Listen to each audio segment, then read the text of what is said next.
এর থেকে ভালো ইলেকশন আশা করি হবে। আমি জানি না ভবিষ্যতে কি, বাট আমরা দেখে মানে জনগণ দেখবে না যে এত সুন্দর পরিবেশ এবং ওই নিরাপত্তাটা বিধান আমরা করছি। ফ্যান্টাস্টিক প্রস্তুতি আপনারা দেখতে পাচ্ছেন যে মানুষের বা মানুষের ঢল।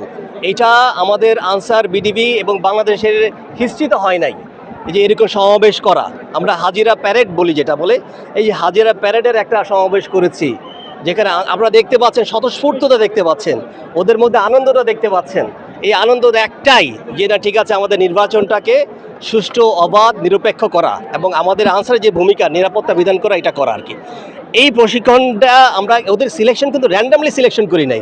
এই যে দেখলেন সোহেল আসলো, ওদের কিন্তু আমরা র্যান্ডামলি সিলেক্ট করি নাই, ওদেরকে বিভিন্ন প্রক্রিয়ার মাধ্যমে সিলেক্ট করা হয়েছে।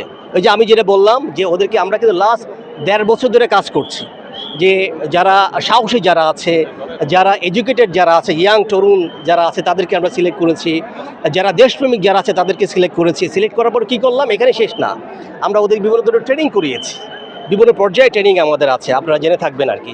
এই ট্রেনিং করার পরে কী করলাম, আমাদের একটা সফটওয়্যার আছে, ওইটার মধ্যে ওরা এন্ডোর্স হয়েছে, রেজিস্ট্রেশন হয়েছে।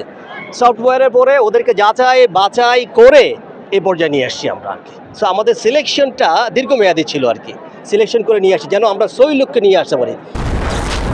হিউস্টনে রকিং টেস্টি, সীমানা ছাড়াও নিজেকে হারাও। কোনো ধরনের যেন যারা উইক বা অন্যদেরকে আমরা নিয়ে আসতে পারি, আছে না অনেক সময় নিয়ে আসলাম কোনো কিছুর মধ্যে নাই, হঠাৎ করে দাঁড়া যায় বা এই দাঁড়ানো নাই, ওইসব কিছু নাই, বা সই লোক থাকতে হবে এবং যারা ওটা এন্ডোর্স যেন থাকে আমাদের সফটওয়্যার, এইসব লোক যেন নিয়ে আসছি আর কি। আপনারা জানেন এইবার আমরা প্রতিটা বুট ক্যাম্প 13 জন করে দিয়েছি। 13 জনের মধ্যে কারা কারা থাকবে, 3 জন থাকবে অস্ত্রধারী।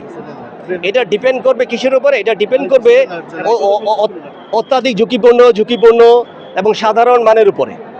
এবং আমরা এই তিনটা প্রতিটার মধ্যে যারা ঝুঁকিপূর্ণ বা প্রতিটা কেন্দ্রের মধ্যে আমরা 3টা করে অস্ত্র দিয়েছি। একজনকে সেকশন কমান্ডার কাছে অস্ত্র থাকবে, ইভেন টুআইসি কাছে অস্ত্র থাকবে, ইভেন হচ্ছে প্রিজাইডিং অফিসার ওনার কাছে অস্ত্র থাকবে আর কি। আর আমরা আরেকটা করেছি এবার, যেটা বলে এন্ড ইউজার বলে, এই যে আপনাদের মধ্যে ছবি তুলবে বুট ক্যাম্পে গিয়ে, আমাদের 2জন ডেডিকেট করা আছে, আপনাদের মধ্যে ছবি তুলবে, যদি আল্লাহ না করুক পুরো বুট ক্যাম্পে যদি অসুবিধা হয় ছবি তুলে ওরা পোস্ট করে দিবে। আমাদের একটা অ্যাপস আছে, সুরক্ষা অ্যাপস, ওটার মধ্যে করে পোস্ট করে দিলে কি হবে, এইটার কাউন্টারে আমাদের স্ট্রাইকিং ফোর্স আছে, ওদেরকে বলা হয় রেসপন্ডার। এই যে লোকেশন শেয়ার করা থাকবে, ওই রেসপন্ডার গ্রুপ, স্ট্রাইকিং ফোর্স, ওরা ঝাঁপায় চলে আসবে এই বুট ক্যাম্পের মধ্যে, আইসা পরিস্থিতি নিয়ন্ত্রণ করবে। আমরা আমাদের মধ্যে বিভিন্ন বাহিনীর মধ্যে কোঅর্ডিনেশন আছে, কোঅপারেশন আছে, যেন সবাই মিলে একসাথে সুন্দর একটা ইলেকশন যেন উপহার দিতে পারি।